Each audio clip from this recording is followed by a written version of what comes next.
Berbagai topik menarik dikupas dalam dialog hari ini. Baik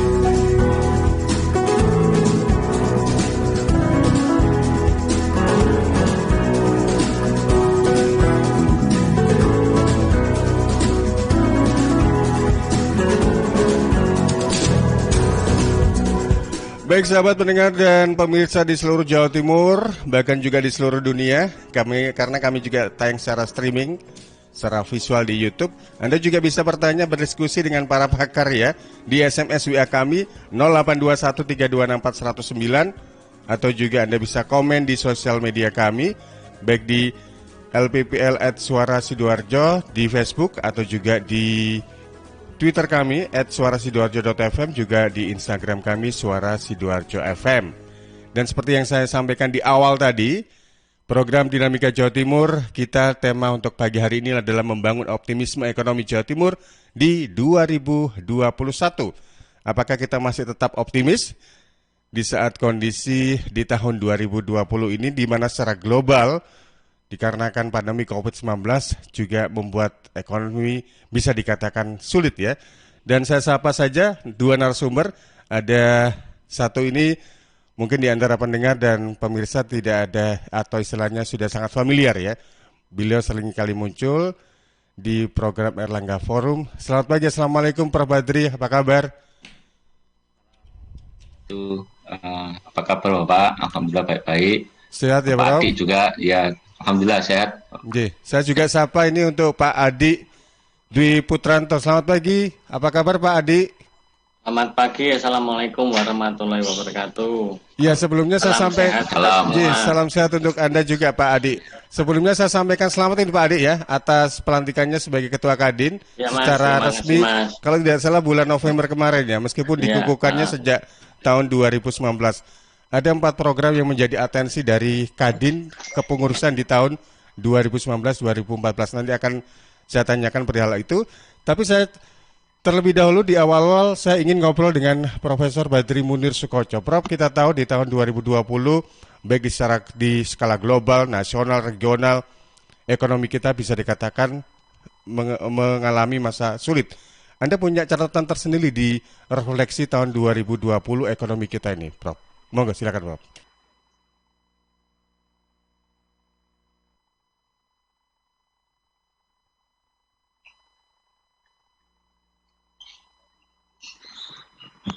Mohon maaf tadi terputus Pak Panji. Iya, baik. Saya ulang ya, Prof.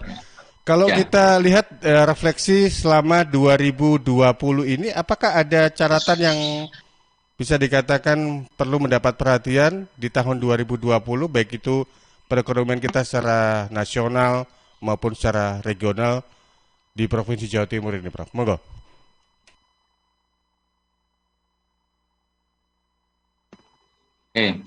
Terkait dengan catatan tahun 2020, ekonomi Indonesia ya, maupun secara global jelas turun. Kalau kita lihat secara global, memang ekonomi turun kurang lebih sekitar 4,5% Pak Panji dan sahabat perspektif, antara 8,1 hingga 15,8 triliun secara global. Untuk Indonesia, penurunan ekonomi pada triwulan kedua ini mencapai minus 5,32% dan minus 3,49% pada triwulan 3. Ekonomi Indonesia dengan turun minus 3,49% ini sudah turun kurang lebih sekitar 309,5 triliun dibandingkan tahun sebelumnya.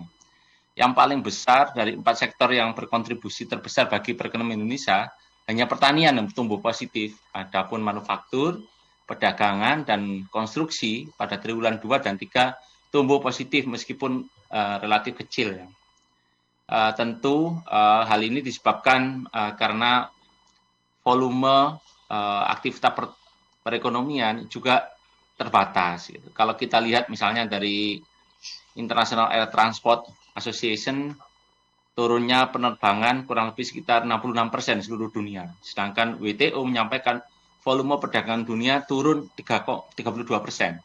Tentu ini juga berimbas pada aktivitas pelabuhan di seluruh dunia karena adanya pembatasan perbatasan maupun karantina, sehingga volume perjalanan berkurang drastis.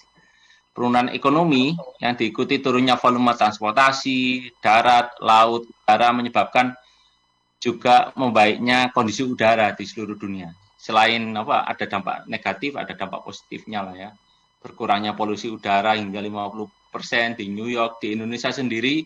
Kalau PSBB dilakukan itu turunnya polusi kurang lebih sekitar 42%. Sedangkan secara agregat seluruh dunia ada penurunan 30-60% untuk NO2 dan CO di seluruh dunia. Meskipun di sisi yang lain, dunia juga mengalami peningkatan limbah biomedis dan peralatan protokol kesehatan karena meningkatnya penderita COVID. Itu secara global maupun di Indonesia, Pak Panji. Baik. Itu catatan-catatan yang ada positif, ada negatifnya. Iya, memang untuk kuartal yang keempat antara bulan Oktober, November, Desember ini kan belum dirilis ya bagaimana tren ekonomi Indonesia di tahun 2020. Tapi Anda menganggap ini apakah masih mengalami kontraksi atau sudah ada pergerakan yang positif ini? Ada beberapa orang yang optimis bisa positif sampai 0,7%. Ada juga yang masih pesimis minus 1,3%. Kalau melihat berita akhir-akhir ini, apalagi dibatalkan cuti bersama karena semakin meningkatnya penderita COVID, saya rasa skenario yang pesimis itu yang akan jalan ya, mungkin antara minus 1 sampai minus 1,3 itu akan ada lah. Tapi itu jauh relatif lebih baik dibandingkan yang triwulan kedua maupun triwulan ketiga pada tahun ini, Pak Panji. Baik, bisa dikatakan meskipun masih mengalami kontraksi, masih mending dibanding dua kuartal sebelumnya, begitu ya, Prof. Adri ya? Betul, Bapak. Baik, Ya. saya bergeser ke Pak Adi. Pak Adi, saya masih ingat apa yang pernah Anda sampaikan ketika dilantik menjadi pengurus Kadin, Kamar Dagang dan Industri Provinsi Jawa Timur untuk periode 2019-2024 ya. Ada 4 atensi yang ingin Anda berdayakan dalam kepengurusan Anda dan teman-teman tentunya. Di antaranya adalah peningkatan investasi, peningkatan perdagangan, kemudian SDM dan juga pariwisata. Itu apakah akan diimplementasikan di tahun 2021 atau menjadi program keseluruhan selama 5 tahun nantinya, Pak Ardi? Monggo. Terima kasih. Itu program itu mestinya sudah kita mulai di saat pandemi, karena pandemi jadi kita semua lagi drop semua kegiatan ekonomi, tapi tetap kita dorong proses itu sehingga nantinya pada tahun 2021 kita benar-benar bisa maksimal untuk melaksanakan program-program itu secara konkret dan bisa dirasakan teman-teman pengusaha maupun masyarakat yang ada di Jawa Timur. Saya perlu sampaikan bahwa ada catatan yang terkait dengan penyaluran dana PEN tahun 2020. Ini sebagai refleksi bahwa tidak semua dana PEN tahun 2020 dapat tersalurkan dengan baik.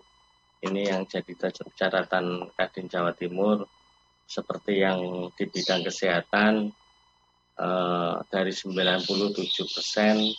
dari 97,90 triliun hanya terlaksana 40,32 triliun. Perlindungan sosial dari 233,6 triliun hanya terserap 207,80 triliun. Insentif usaha dari 120,6 triliun jadi terlaksana cuma 46,40 triliun. Dukungan UKM dari 115,82 triliun terrealisasi hanya 98,76. Yang paling tidak serapannya tidak jauh dari harapan kita semua adalah mengenai pembiayaan korporasi. Ini terkait dengan perbankan ya. Dari pagu anggarannya 61,2 triliun, cuma terrealisasi 2 triliun. Ini juga jadi catatan Kadin Jawa Timur. Mudah-mudahan di tahun 2021 nantinya anggaran PEN ini bisa terserap secepatnya. Dan juga bagaimana nantinya yang paling penting adalah untuk kita semua bagaimana kita meningkatkan, kuncinya itu bagaimana kita meningkatkan permintaan baik di dalam negeri maupun permintaan di luar negeri. Ini yang jadi kuncinya kita semua. Tentu saja untuk meningkatkan permintaan dalam negeri, pemerintah mulai saat pandemi sampai sekarang dan tahun 2021 ini akan digelontorkan dana-dana untuk supaya daya beli masyarakat itu bisa tumbuh atau meningkat melalui bantuan-bantuan subsidi. Ini akan juga meningkatkan konsumsi rumah tangga, dan tentunya yang paling penting ada belanja atau konsumsi pemerintah. Belanja pemerintah kita harapkan semua pada bulan Januari sudah bisa terserap, sudah bisa mulai terserap di bulan Januari, sehingga akan meningkatkan daya beli.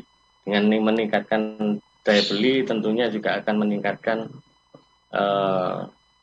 market demand di dalam negeri, sehingga kalau market ini meningkat tentunya akan produksi meningkat. Saya kira itu yang jadi strategi pertama Kadin. Di samping di strategi kedua bagaimana kita meningkatkan permintaan di luar negeri. Permintaan di luar negeri tentunya ya promosi, dan yang penting untuk investasi ini adalah yang benar-benar Kadin sangat fokus adalah easy doing business. Bagaimana kita bisa mempermudah bisnis-bisnis yang ada di Jawa Timur ini bisa berjalan sesuai dengan apa yang diharapkan terkait dengan undang-undang Cipta Kerja ini, sehingga investasi bisa tumbuh dan akhirnya akan bisa menyerap banyak tenaga kerja. Itulah sekilas dari saya, Mas. Mungkin nanti dilanjut dengan diskusi. Baik. Nanti juga kalau memungkinkan ini saya ajak untuk partisipan yang join via Zoom. Ada banyak nama-nama pakar ini. Akan saya ajak berbincang juga lewat udara. Dan juga saya ingatkan untuk Anda, sahabat pendengar pemirsa di mana saja Anda berada, Anda masih di program Dinamika Jawa Timur dengan tema kita membangun optimisme ekonomi Jawa Timur di 2021 bersama Profesor Badri Mundir Sukoco, Direktur Sekolah Pasca Sarjana UNER, dan juga Guru Besar Fakultas Ekonomi dan Bisnis Universitas Erlangga, dan juga ada Pak Adi Dwi Putranto, Ketua Kadin Kamar Dagang dan Industri Provinsi Jawa Timur. Baik, saya ke Pak Adi kembali. Pak Adi, selama 2020 para pelaku usaha ini apakah mereka bisa dikatakan masih bisa survive atau rata-rata mereka akhirnya banyak yang kolaps ini, Pak? Ya rata-rata mencoba survive Mas, cuman banyak juga yang collab, terutama yang di 2020 ini UMKM banyak yang collab, dunia perhotelan dan pariwisata banyak yang collab. Tapi alhamdulillah di akhir-akhir tahun ini sudah mulai tumbuh lagi,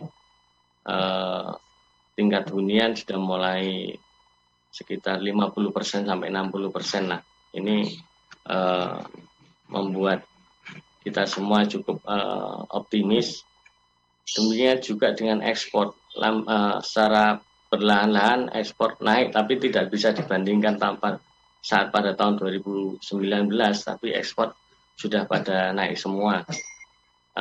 Karena kita ini ekspornya ini adalah ekspor yang bukan barang jadi yang diekspor, tapi ekspornya kita ini adalah dari import diolah jadi dari import bahan baku diolah, terus setelah itu diekspor. Jadi perkembangan atau kenaikan ekspor ini cukup menjanjikan lah, cukup optimis lah di Jawa Timur ini untuk di tahun 2021 pergerakannya cepat.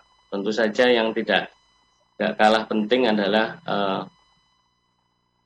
isu vaksin yang akan segera didistribusikan kepada masyarakat, meskipun tidak sepenuhnya semua masyarakat terdistribusi, paling tidak 180 juta untuk rakyat Indonesia bisa divaksin.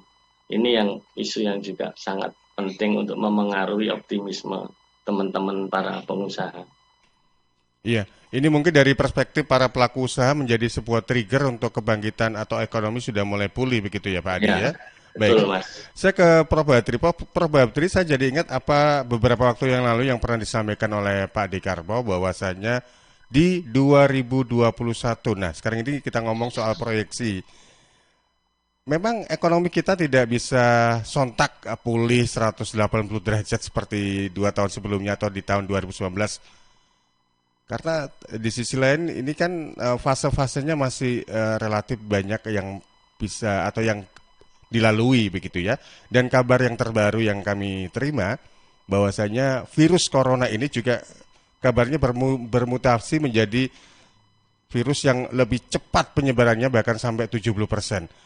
Vaksin dan juga ketaatan protokol kesehatan, terus adanya virus yang bermutasi ke virus yang baru ini dengan penyebaran yang cukup cepat hingga 70%. Apakah Anda melihat di 2021 ekonomi kita masih cukup prospektif atau bagaimana, Prof? Ya, terima kasih Pak Panji dan sahabat perspektif. Kalau melihat untuk tahun 2021 ya, pasti vaksin ini masih game changer lah, gitu, yang bisa merubah permainan untuk memulihkan krisis kesehatan dan perekonomian seluruh dunia, termasuk Indonesia. Meskipun ya pada saat yang sama pemerintah pasti sedang berlomba-lomba dengan negara maju untuk mendapatkan vaksin itu, gitu. Karena memang dalilnya itu kalau misalnya 70% penduduk sudah tervaksinasi, biasanya akan terbentuk herd immunity yang membuat aktivitas sebuah bangsa itu bisa terlaksana seperti biasa. Nah, kalau masih kurang dari 70%, apalagi lebih dari 1 tahun, pasti vaksin yang dilakukan oleh sebuah negara ini pasti tidak begitu optimal, Pak Panji. Nah, yang cukup menarik juga adalah vaksin saat ini mulai tersedia dengan beragam produsen. Tantangan terbesarnya adalah memastikan 70% penduduk Indonesia tervaksinasi kurang dari setahun agar efektif. Dan yang kedua tentunya bagaimana caranya membangkitkan ekonomi, khususnya di bawah kontribusi yang konsumsi domestik ini. Karena memang konsumsi domestik ini berkontribusi pada PDB kurang lebih sekitar 58,6%. Yang dalam tahun ini turun hampir 3%, Bapak, Ibu maupun Pak Panji. Nah, perlunya untuk membangkitkan domestic demand ini bisa dilakukan melalui social safety net. Tadi sudah dilaporkan oleh Pak Adi bahwa social safety net penyerapannya kurang sekali, baik di kalangan pengusaha maupun di kalangan perbankan serta UMKM. Harapannya dengan kabinet baru ini sudah ada 6 menteri yang di-reshuffle, social safety net ini segera tersalurkan dengan baik sehingga domestic demand akan tumbuh sebagaimana yang diharapkan. Saat ini kalau melihat dari APBN 2021 dialokasikan kurang lebih sekitar 260, jauh lebih rendah dibandingkan rata-rata negara lain yang mengalokasikan hingga 20%.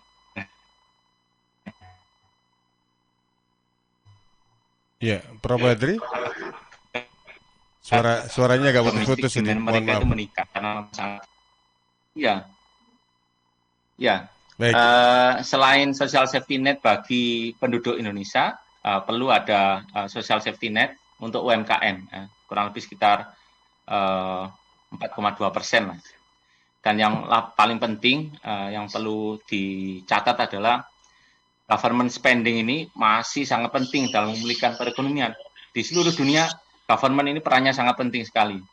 Dan sambil secara bertahap kita perlu menunggu pulihnya investasi ya, baik investasi dalam negeri maupun luar negeri maupun aktivitas ekspor dan impor yang tadi sudah disampaikan oleh Pak Adi. Jadi kalau melihat apakah tahun 2021 prospektif, ya sangat prospektif apabila social safety net ini bisa dialokasikan oleh pemerintah untuk membangkitkan domestic demand.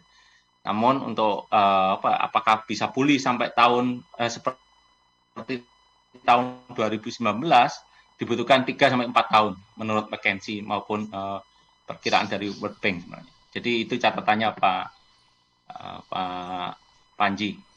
Berarti kurang lebih 2024-2025 kita bisa dikatakan pulih 100%. Baru bisa begitu. pulih ya, seperti tahun 2019.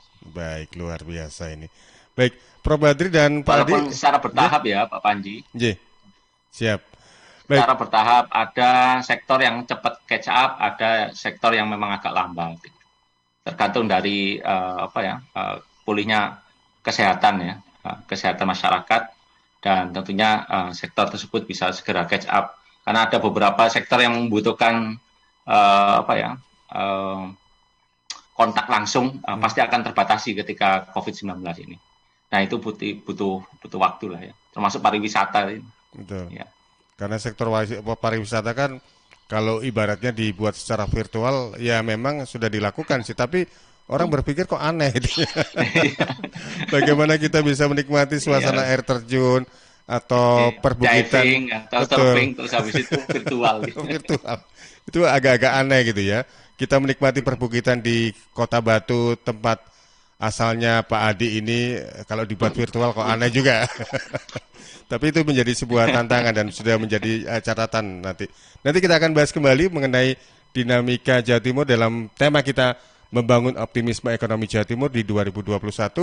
Dan juga saya masih buka peluang bagi Anda sahabat pendengar pemirsa di seluruh Jawa Timur, di seluruh Indonesia dan di seluruh dunia. Silakan Anda bisa sampaikan pertanyaan dan juga pendapat Anda di SMS atau WA kami 0821 3264 109 atau on air langsung juga boleh di 031 896 1514. Sambil Anda kira-kira mau bertanya tentang apa dan berdiskusi istilahnya apa yang ingin Anda tanyakan ke Prof. Badrika atau ke Pak Adika, ini saya beri kesempatan Anda untuk ambil pena, ambil kertas untuk mencatat dulu. Kita ikuti dulu beberapa pesan berikut ini. Suara Sidoarjo, Lembaga Penyiaran Publik Lokal Pemerintah Kabupaten Sidoarjo.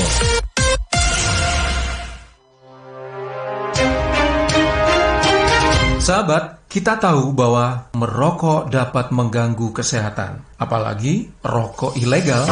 Ciri-ciri rokok ilegal yaitu rokok yang beredar di pasaran tanpa pita cukai, memakai pita cukai palsu, memakai pita cukai bekas, atau rokok yang memakai pita cukai yang salah peruntukan.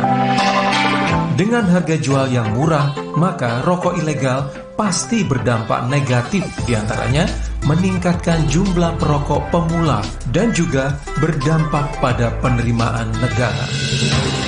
Mari bersama-sama memberantas rokok ilegal. Iklan layanan masyarakat ini dipersembahkan oleh Bea Cukai Sidoarjo. Halo arek-arek Jawa Timur, piye kabare? Muga-muga kabeh apik ya. Saya Via Valen mau mengajak kita semua untuk tetap jaga kesehatan di tengah pandemi. Yuk ikut gerakan pakai masker dan tetap ikuti anjuran pemerintah. Dengan cara tetap jaga jarak, sering cuci tangan pakai sabun, hindari keramaian, dan pakai masker kalau keluar rumah. Yuk jaga kesehatan karena banyak orang tersayang yang ingin terus bersamamu. Bersama, kita lawan COVID-19 dengan terus mengingatkan hal-hal baik. Masih banyak banget saudara kita yang belum paham betapa bahayanya COVID-19. Oleh sebab itu, penting untuk kita saling mengingatkan. Semoga kita semua selalu sehat dan tetap produktif di kala pandemi. Ingat, ojo lali nggawe masker ya. Sahabat, kalau Anda melihat lampu penerangan jalan umum PJU tiba-tiba kok padam atau ada pohon tumbang di sekitar wilayah Sidoarjo, pencemaran lingkungan dan sebagainya. Nah, sekarang Anda bisa melaporkan dengan cara yang simpel dan mudah melalui aplikasi e-Lingkungan. DLHK, Dinas Lingkungan Hidup dan Kebersihan Kabupaten Sidoarjo, meluncurkan aplikasi e-Link atau e-Lingkungan. Caranya silakan Anda download aja di Play Store, kemudian login dengan memasukkan nama, nomor telepon, dan nomor induk kependudukan NIK. Sesudah masuk, sahabat bisa langsung manfaatkan layanan e-link. Untuk pengaduan, sahabat bisa langsung memilih buat pengaduan, kemudian tuliskan lokasi dan klik tombol berlogo MAP. Selanjutnya, tuliskan deskripsi audioan, dan yang terakhir, kirim foto dan data pengaduan untuk diverifikasi. Adukan lampu PJU yang padam, pohon tumbang, atau pencemaran lingkungan melalui aplikasi e-link, e-lingkungan. Informasi ini dipersembahkan oleh DLHK Kabupaten Sidoarjo. PT Inet Global sejak tahun 2005 bergerak di bidang ICT, Information and Communication Technology, Internet Service Provider atau ISP, web hosting, dan domain, fiber optic system, dan satelit atau VSAT, memberikan layanan jasa koneksi internet ke seluruh dunia dengan kecepatan tinggi dan harga yang kompetitif. Juga memberikan solusi dan jasa konsultasi pendistribusian koneksi internet, menyediakan solusi ICT yang komprehensif, terpadu, dan disesuaikan bagi pengguna yang mencakup data infrastruktur, managed service, cloud computing, IT services, serta layanan digital yang fokus untuk memanfaatkan peluang yang mendukung dan menambah nilai pada bisnis utama tiap customer. Untuk layanan dan servis Inet, hubungi kantor pusat Jalan Kuningan Barat nomor 8 Jakarta. Telepon 021 299 66900. Kantor Surabaya, Intiland Tower lantai 11, Jalan Panglima Sudirman 101 sampai 103 Surabaya. Telepon 031 535 3955 031 535 3955. Inet Globalindo, the best service for great solution. Sahabat, kita tahu listrik sangat bermanfaat untuk kita, juga berbahaya ya apabila kita lalai. Apa saja yang perlu kita hindari supaya aman menggunakan listrik? Hindari bermain layang-layang dekat dengan jaringan listrik. Hindari membangun atau memperbaiki bangunan dekat dengan jaringan listrik. Jarak aman minimal adalah 3 meter. Hindari penggunaan tusuk kontak bertumpuk. Berhati-hati saat menggali tanah supaya tidak mengenai kabel listrik dalam tanah. Jangan parkir truk di dekat jaringan listrik. Periksa instalasi listrik setiap 5 tahun sekali. Jauhkan antena TV atau parabola, serta papan reklame dari jaringan listrik. Dan yang terakhir, hindari membakar sampah di bawah jaringan listrik. Informasi ini dipersembahkan oleh PLN Persero, Unit Pelaksana Pelayanan Pelanggan Sidoarjo. Suara Sidoarjo, lembaga penyiaran publik lokal pemerintah Kabupaten Sidoarjo. Terima kasih sahabat pendengar dan pemirsa di mana saja Anda berada, masih bersama di program Dinamika Jawa Timur dengan tema kita Membangun Optimisme Ekonomi Jawa Timur di 2021 bersama narasumber Profesor Badri Munir Sukoco, Direktur Sekolah Pasca Sarjana UNER, pengamat ekonomi. Beliau adalah juga Guru Besar Fakultas Ekonomi Bisnis Universitas Airlangga. Lalu juga ada Pak Adik Dwi Putranto, Ketua Kadin Kamar Dagang dan Industri Provinsi Jawa Timur. Prof. Badri, Pak Adik, saya mohon izin ke redaksi, kelihatannya ada beberapa pertanyaan ini yang sudah dititipkan melalui SMS atau WA ke 0821 3264 109. Karin. Iya baik, ini ada pertanyaan satu dengan Debbie di Sidoarjo. Jika menurut saya, kalau dilihat yang biasanya dari sektor manapun yang bisa membantu meningkatkan sektor perekonomian adalah sektor pariwisata dan perhotelan. Sektor industri juga bisa membantu mendorong, tapi di satu sisi lain pariwisata dan perhotelan juga membantu menopang perekonomian dengan pesat. Tapi dengan adanya kabar virus corona yang semakin baru perkembangannya, lewat cara apa lagi pemerintah bisa membantu meningkatkan sektor perekonomian sebuah daerah? Apakah cukup jika hanya ingin mengandalkan sektor industri, PMA, dan PMDN saja? Dan apa sih yang harus dilakukan oleh masyarakat sendiri untuk membantu meningkatkan perekonomian daerah itu? Baik, kalau begitu saya ke Pak Adi ya, karena Pak Adi ini salah satu program yang dirintis oleh pengurus dari Kadin 2019-2024 adalah dari sisi pariwisata ini. Menurut Mbak Debbie, pariwisata, perhotelan itu hal yang perlu ditingkatkan di 2021 karena menjadi sebuah trigger untuk ekonomi di tahun-tahun berikutnya. Pak Adi, ada komentar? Baik, terima kasih. Memang kuncinya adalah bagaimana kita menjaga protokol kesehatan, bagaimana kita semua masyarakat ini bisa melaksanakan protokol kesehatan dengan baik. Begitu juga dengan teman-teman yang bergerak di bidang perhotelan maupun pariwisata. Kita memang selalu dorong bahwa teman-teman di perhotelan maupun di pariwisata supaya benar-benar melaksanakan protokol kesehatan dengan sangat ketat, dan juga pelaksanaan protokol kesehatan di perhotelan maupun di pariwisata ini kami juga menghimbau teman-teman yang bergerak di dalam bidang itu untuk men-share ke semua khalayak, sehingga orang yang datang ke tempat hotel itu maupun tempat pariwisata itu benar-benar merasa aman dan merasa nyaman, baik secara infrastruktur tempatnya maupun secara pencegahan penyebaran COVID-nya. Ini perlu kita dorong terus bagaimana melakukan protokol kesehatan kepada semua masyarakat. Tapi tentunya pariwisata juga sangat penting, karena tidak hanya pariwisata saja, banyak sekali turunan-turunan dari kegiatan wisata. Jika pariwisata jalan, UKM pasti jalan, tempat oleh-oleh pasti jalan, semua juga dapat berjalan dengan baik. Yang perlu kami sampaikan, yang ini juga jadi tantangan Jawa Timur. Ini konsumsi barang impor melalui platform digital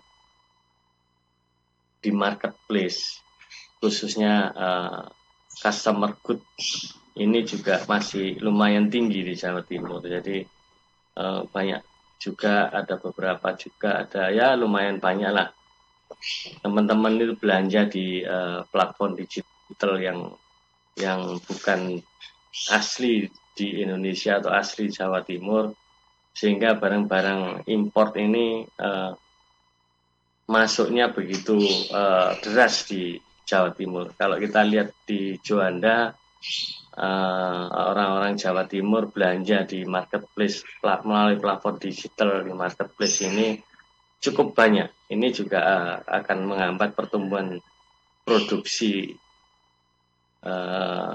domestik, sehingga ini juga tentunya akan mengganggu pemulihan produksi domestik bruto. Nah, tantangannya kita harus punya platform digital sendiri, platform digital yang memang punya anak bangsa, punya anak-anak Jawa Timur, sehingga belanjanya melalui platform digital dari kita sendiri, produk-produk kita sendiri, sehingga masuknya barang-barang yang customer good dari luar negeri ini bisa dibatasi, karena ini menghambat juga. Jangan sampai stimulus diberikan kepada masyarakat tapi dibuat belanja di platform digital marketplace yang barang-barangnya barang-barang dari luar negeri. Nah, itu yang di catatan saya. Ironisnya kan seperti itu Pak Adi ya. Dapat bantuan sosial dari pemerintah, tapi uangnya lari ke luar negeri. Iya. Iya, baik. Dan tentunya hal ini akan bisa dikatakan, tapi secara overall ya, kalau saya ke Prof. Brady, kita tahu bahwasanya ekonomi kita ini kan bisa dikatakan global begitu ya. Jadi kita tidak bisa melakukan sesuatu hal yang istilahnya itu regulasi atau aturan yang justru menguntungkan diri kita, tapi membuat negara lain juga akhirnya merasa terugikan. Mensikapi kekhawatiran dan juga hal-hal yang seperti yang disampaikan oleh Pak Adi tadi, mengenai ekonomi dalam negeri bisa tumbuh, sementara juga masyarakat juga bisa semakin cinta terhadap produk dalam negeri. Di sisi lain juga negara-negara lain ini juga tidak merasa bisa dikatakan terugikan dengan regulasi atau dengan kebijakan yang ada ini. Baik Pak Panji, kalau saya melihat sebenarnya tren global saat ini adalah masing-masing negara mencoba melindungi negaranya dengan membatasi aktivitas impor ya. Kalau kita lihat misalnya pemimpin-pemimpin yang mempunyai ide nasionalisme tinggi seperti Presiden Trump, terus Duterte yang dari Filipina, itu orang-orang yang memang mengedepankan kepentingan dalam negeri dibandingkan luar negeri. Itu yang saya rasa dianggap sah-sah aja, apalagi ketika masa pandemi ini gitu. Karena border juga ditutup atau terjadi pembatasan dan seterusnya. Nah, terkait dengan apa yang disampaikan Pak Adi tadi, itu memang terjadi Bapak, dan menjadi fenomena global bahwa social safety net ini biasanya dibelanjakan pada marketplace yang terasosiasi dengan pelaku global gitu, sehingga yang mendapatkan manfaat dari itu adalah pelaku global. Kebetulan saat ini saya sedang melakukan penelitian bersama Pak Adi dengan Profesor Negin Kordesai dari MIT. Kita sedang mengembangkan algoritma. Misalnya algoritmanya itu, karena secara otomatis ketika volume perdagangan dunia itu dimasukkan ke, misalnya saya sebut salah satu marketplace ya, X atau Y atau Z, itu barang yang produksi luar negeri itu selalu unggul dibandingkan yang dalam negeri. Nah, ini kita lakukan algoritma, misalnya kita buat persamaan, misalnya untuk yang dalam negeri itu 0,8, itu sudah setara dengan satu yang miliknya yang dari luar negeri, itu mungkin akan bisa membuat pelaku lokal akan semakin berdaya gitu. Kalau tidak, ini pasti akan terjadi seperti saat ini gitu. Nah, kita sedang melakukan approach dengan salah satu marketplace dari dalam negeri untuk melakukan kalibrasi terkait dengan algoritma ini, dan bila mana itu berhasil nanti kita akan ajak pemain yang lain untuk mengadopsi ini. Kalau tidak nanti mungkin dari sisi perdagangan di laut dan neraca perdagangan tidak terdeteksi, tapi kalau kita lihat di online itu semuanya banjir dari luar negeri. Nah, itu yang menjadi kendala bagi ekonomi Indonesia untuk segera pulih nanti pasca krisis. Jadi saya rasa menggunakan pendekatan yang seperti ini dengan algoritma itu mungkin akan bisa memberdayakan ekonomi lokal. Baik, saya jadi ingat apa yang disampaikan oleh Prof. Badri beberapa waktu lalu. Jangan sampai bangsa kita itu hanya sebagai bangsa pembeli, terus pedagang, dan tidak ada peluang untuk menjadi bangsa produsen begitu ya. Nanti yang lebih untung adalah bangsa lain ini. Baik, ini saya juga akan sampaikan juga pertanyaan lewat SMS di 08213264 109 dari Mas Wahyu di Krian. Pertanyaannya adalah, untuk ekonomi Jawa Timur di 2021, kira-kira nanti yang akan paling cepat tumbuh kembangnya ini apa? Itu yang pertama. Yang kedua adalah, untuk 2021 kira-kira bisnis apa ini yang paling pas untuk para pelaku usaha? Terima kasih untuk Mas Wahyu di Krian. Barangkali bisa ditanggapi dulu Prof. Badri. Ya, tentu kalau kita ngomong tentang industri yang paling cepat untuk tumbuh adalah industri yang jatuhnya paling dalam ya. Jatuhnya paling dalam itu pasti akan cepat tumbuh. Yang pertama misalnya kayak akomodasi dan makan minum. Nah, tadi Pak Adik sebagai Ketua Kadin memberikan ilustrasi kalau misalnya protokol kesehatan ini dilaksanakan, pasti orang untuk pergi berwisata minimal dalam jangkauan ya, tidak antar provinsi gitu, mungkin antar kota aja itu mungkin akan bisa dilakukan.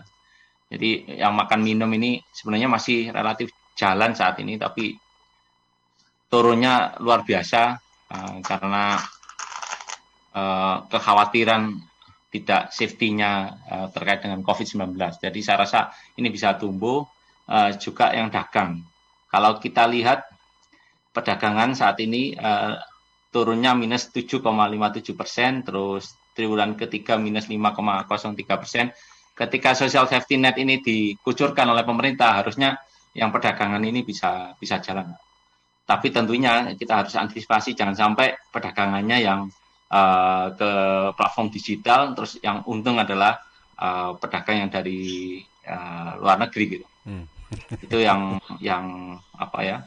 paling jelas logikanya ya. Yang paling turun itu yang akan cepat bisa tumbuh bila mana protokol kesehatan dilakukan. Dan yang ketiga, saya rasa sektor-sektor yang tadi saya sampaikan yang paling gede kontribusinya tapi saat ini masih negatif itu atau positif, misalnya kayak pertanian ini bisa ditingkatkan karena impor sayur yang organik dari luar negeri, impor buah dari luar negeri tentunya agak susah ya saat ini. Dan ini adalah peluang bagi pertanian kita khususnya untuk buah-buah tropis itu akan bisa menang ya di era pasca pandemi ini karena border juga tutup. Kalau bisa ya mungkin kita batasi diri untuk tidak melakukan konsumsi buah impor gitu atau sayur impor, tapi sayuran dari petani-petani kita itu justru akan menambah pulihnya ekonomi yang dalam negeri karena pertanian ini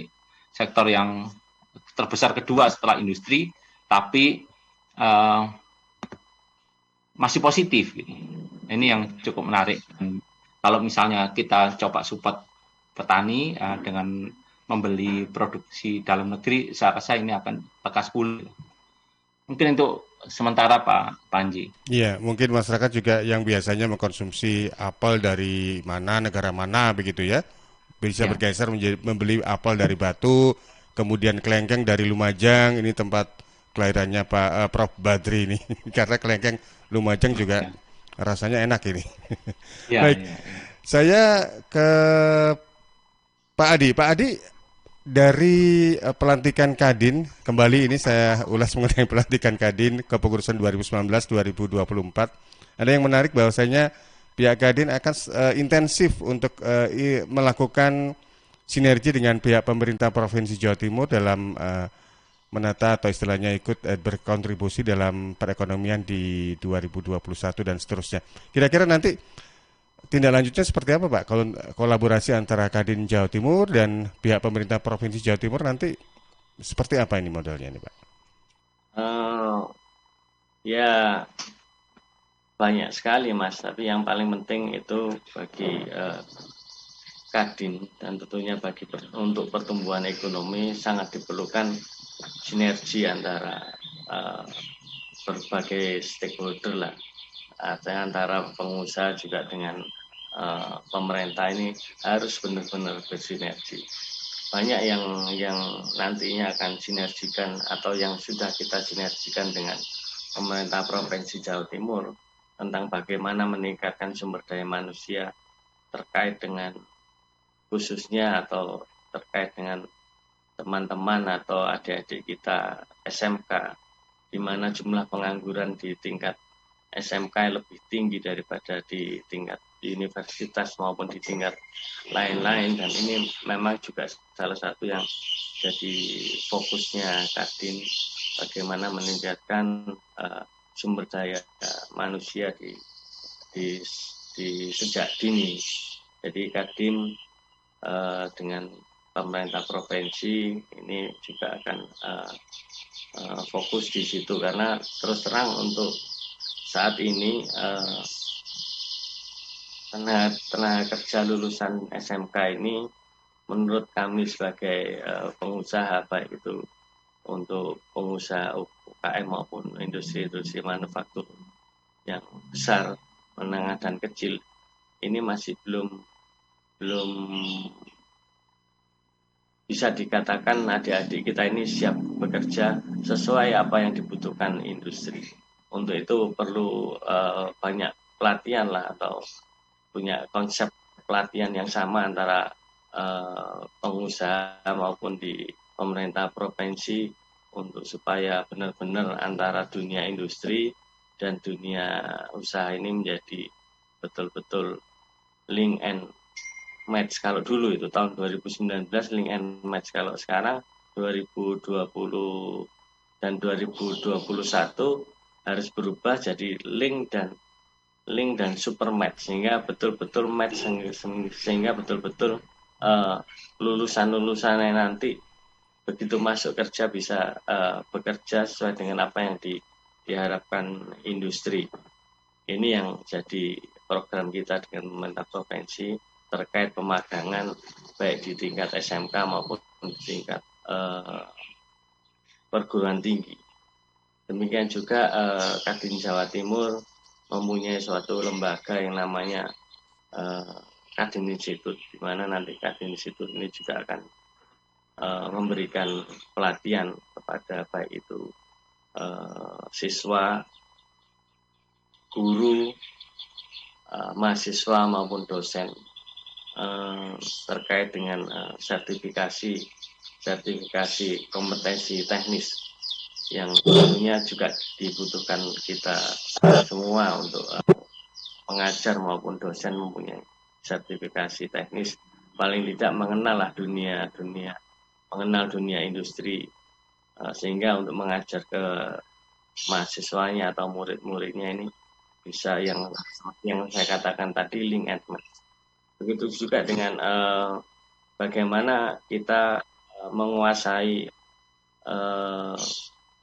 produk Indonesia di semua lini. Kita mungkin akan bekerja sama dan sudah lama bekerja sama dengan Pemprov Jawa Timur terkait dengan perdagangan antar provinsi.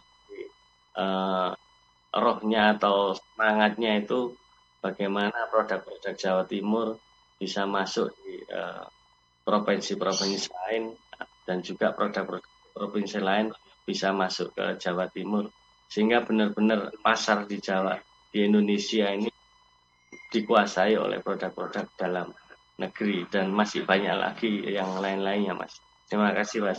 Baik, mudah-mudahan sinergi nanti ini akan dampaknya luar biasa ya, karena kita tahu bahwasanya di kondisi ekonomi yang bisa dikatakan sulit ini pengangguran juga cukup banyak ini Pak Ade ya.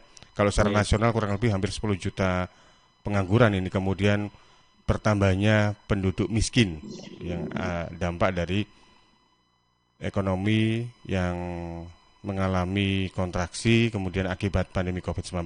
Baik, saya ke redaksi, ada beberapa pertanyaan rupanya yang sudah disampaikan oleh sahabat pendengar pemirsa melalui WA di 0821 3264 109. Karin. Iya, ini ada satu pertanyaan dari Ibu Laura di Waru. Jika dari pendapat saya, perkembangan ekonomi Jawa Timur diperoleh dari kompetensi SDM-nya, termasuk dari pengusaha bersama lembaga dan para entrepreneur. Dan dengan adanya pandemi inilah yang paling terpukul dan terkontraksi bagi saya adalah dua sektor tersebut. Dikarenakan dua sektor ini berkaitan dengan mobilitas penduduk, di mana ruang gerak penduduk atau masyarakat terbatasi dengan adanya pandemi. Namun di satu sisi lain, meskipun begitu, ekspor Jawa Timur juga tetap bisa bertahan, tidak mengalami terjun bebas. Karena ekspor Jawa Timur bagi saya berasal dari industri primer seperti kopi dan perikanan. Namun untuk impornya ini bisa jatuh karena impor di Jawa Timur sebagian besar merupakan bahan baku industri untuk konsumsi dalam negeri, bukan untuk ekspor. Baik, terima kasih untuk Ibu Laura. Sebelum ke jam 8, ada partisipan via Zoom. Ini yang barangkali mau diskusi, boleh. Silakan Anda tap untuk angkat tangan, begitu. Saya beri kesempatan.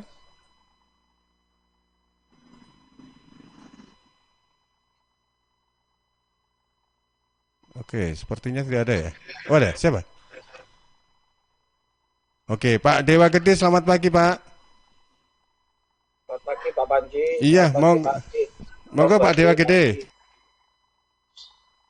Ya, makasih, saya sudah mendengarkan dari tadi paparan Pak Ketua Kadin. Saya kebetulan juga timnya Pak Adik di Kadin Pariwisata, Pak Panji. Siap.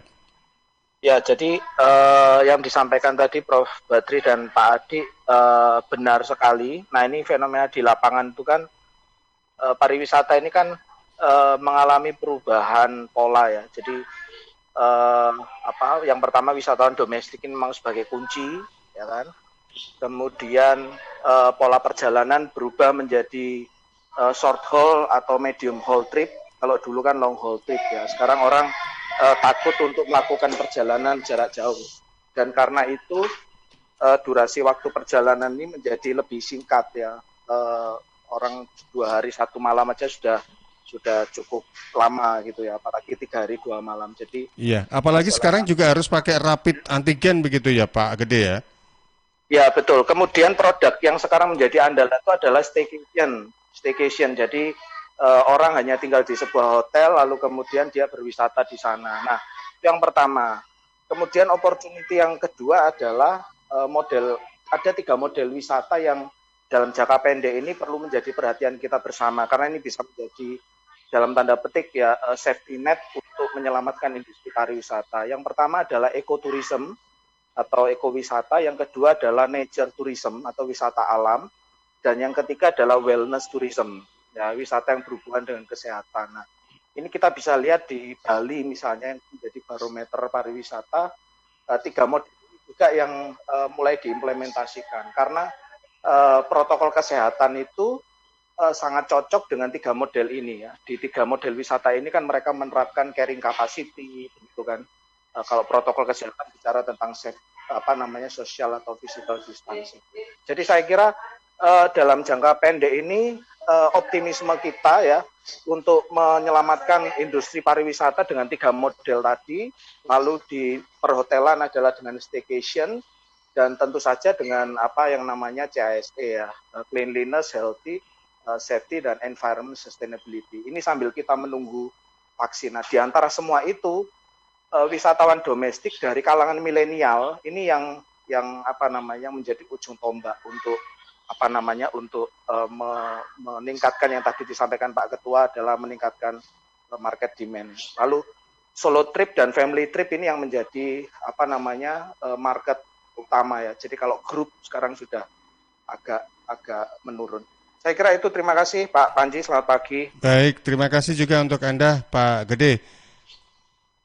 Saya geser ke Prof. Badri. Prof. Badri, closing remark dari Anda sekaligus juga menanggapi dari apa yang disampaikan oleh Ibu Laura Diwaru dan juga Pak Gede. Monggo, Prof. Badri. Ya, terima kasih Pak Panji, juga Bu Laura maupun Pak Gede ya. Saya rasa apa yang beliau sampaikan sudah relevan dengan apa yang kita diskusikan pagi ini, dan tentunya patut kita pahami bahwa untuk menggerakkan perekonomian ini ada beberapa hal yang patut kita catat ya. Yang pertama adalah bagaimana menjaga confidence konsumen untuk willing to spend. Gitu. Itu yang paling penting yang harus dijaga oleh pemerintah, khususnya yang Jawa Timur. Gitu. Kalau di ekonomi itu ada 2 indeks ya. Yang pertama adalah Consumer Confidence Index dan yang kedua adalah Business Confidence Index. Kalau dua-duanya ini tinggi, saya rasa ekonomi akan lekas pulih ya. Karena orang yang punya konfidensi bahwa ekonomi akan tumbuh mungkin tahun depan itu cenderung akan spendingnya lebih tinggi lah dibandingkan bagi orang yang nggak confidence bahwa tahun depan ekonomi akan pulih gitu. Baik sebagai konsumen maupun sebagai bisnis. Yang kedua yang patut kita syukuri adalah secara global sebenarnya Indonesia ini cukup menjanjikan. Dari sisi optimisme, kita nomor 5 tertinggi di dunia setelah Uni Emirat Arab, Saudi Arabia, China, dan Nigeria. Gitu. Tapi dari sisi planning to increase spending, orang Indonesia ini nomor 1 di seluruh dunia. Gitu. Jadi ini harapan yang terbesar lah, buat Indonesia bahwa maupun Jawa Timur ya, bahwa ekonomi akan lekas pulih, apakah itu di sektor pariwisata atau di sektor perdagangan atau di sektor-sektor yang lain.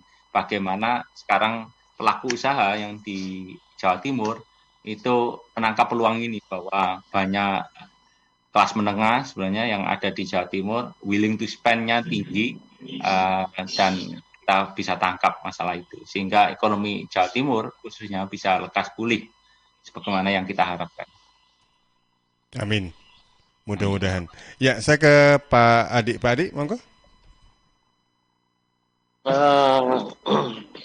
Iya Mas, saya tambahkan terkait dengan program Kadin juga.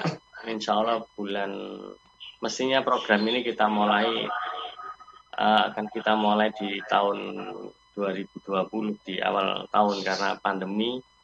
Jadi di tengah perjalanan sementara kita hentikan. Jadi untuk tahun 2021 Insya Allah bulan Maret, jadi Kadin Jawa Timur ini kerjasama dengan salah satu NGO dari Nederland.